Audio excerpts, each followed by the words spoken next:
Good morning, Mrs. Wilcox. Good morning, everyone.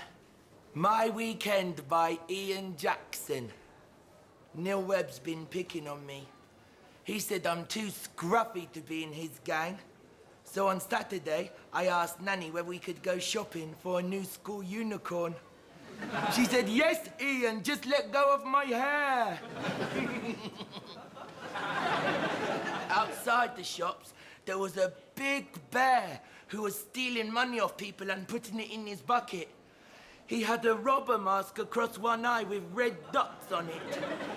He shaked his bucket at Nanny to scare her, so I pushed him in front of a car. He knocked his head off.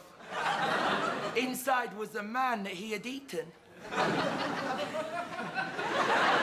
I showed my new school unicorn to Neil Webb and his gang, but they said I still couldn't join unless I visited the haunted house on Cherry Tree Lane. And then we all laughed at me. I didn't know which one it was, but then I saw Mr. Hayden and his friend hiding in the bush. Mr. Hayden was bent over and his friend was trying to climb on his back. When I asked him, he said, "Not now, Ian, I'm busy." Luckily, his friend pointed me the way.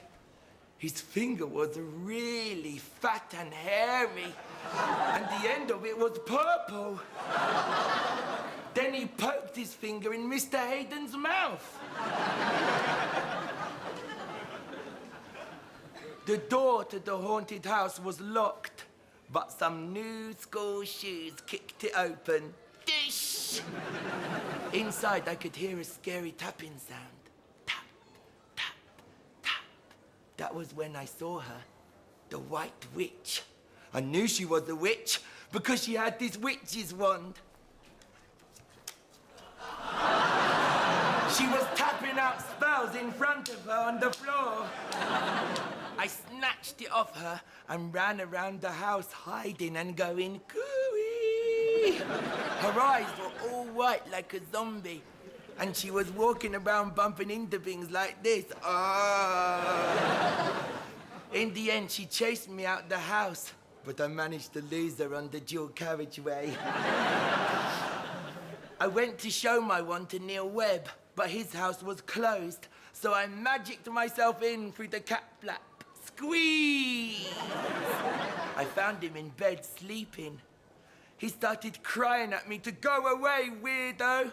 So I magicked his eye out of his face and onto the end of my wand. Bloink!